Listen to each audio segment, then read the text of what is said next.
I'm here today with Michael Lasmanis, who is the CTO of Pulpo Media. Welcome, Michael. Thank you. Nice to be here. So, Michael, it's well known, as John Wanamaker said, that half the advertising is wasted. It's probably really closer to 99% of advertising is wasted. So, as somebody who's involved with an ad network that's specifically aimed at targeting at the Hispanic market, the Latin American market, have we gotten any closer, or how close have we gotten to the holy grail of marketing, which is to target only those people for whom the ads are effective? I have to say we're probably better than 99% wasted, but we're definitely not at 50% wasted. If you just look at click-through rates, if you look at brand lift, if you look at any of the metrics that are out there, in general, probably 1 to 2% of people are engaging with your advertising, and it's a matter of making sure that enough of those 1 or 2% are actually doing it. I don't think, given that the history of digital advertising, that it will get any better. We seem as a population becoming more and more ad blind, so it's a matter of how you bubble up the right creative to the right person at the right time. Right now we still have shotguns, and that seems to be the best tool we have available. I'd love to get to spearfishing, but I still need a lot of spears to make that happen. But it really kind of depends on the metric you're using, right? So, there are a lot of metrics like click-through rates and so forth that companies are using. To what extent are those metrics deceptive, and what metrics should companies really be looking at? So I think the metric that I really like the best is lifetime customer value, but that doesn't necessarily apply to every single marketplace. The other thing you need to take into account is also how you attribute success to a particular advertising campaign. You may reach a customer through a number of different channels, be it a search campaign, be it a display campaign, it may even be an outdoor billboard. But what is the creative that gets that person over the final hump to basically buying your product through their decision process?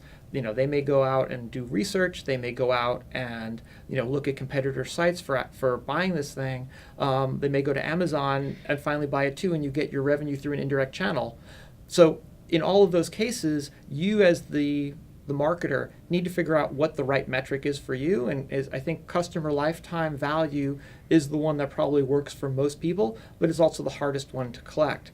If you're looking at metrics at any point as a part of that chain, they may not give you the whole picture of things.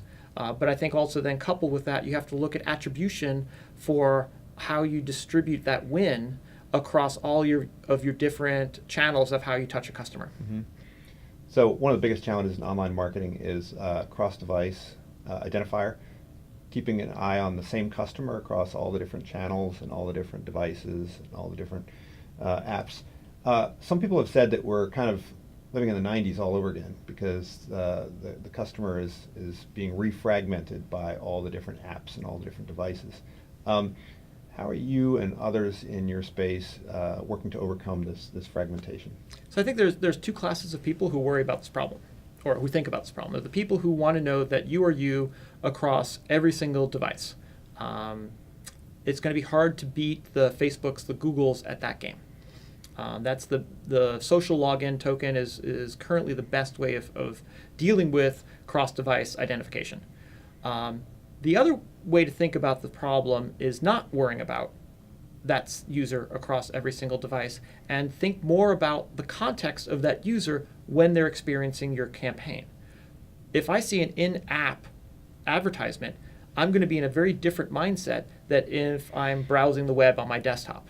So what the approach we've taken at Pulpo is when a publisher can give us cross-device information, we tie that more towards the content than necessarily the channel at which we're targeting the user.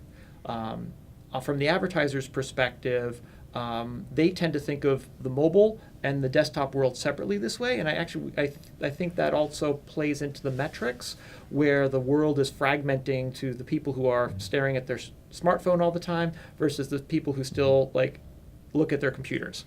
So we treat those two contexts for the most part as independent people primarily because the context of the user at the moment they're experiencing the advertising is different. Very interesting. Thank you, Michael, for coming in. My pleasure. It's been fun.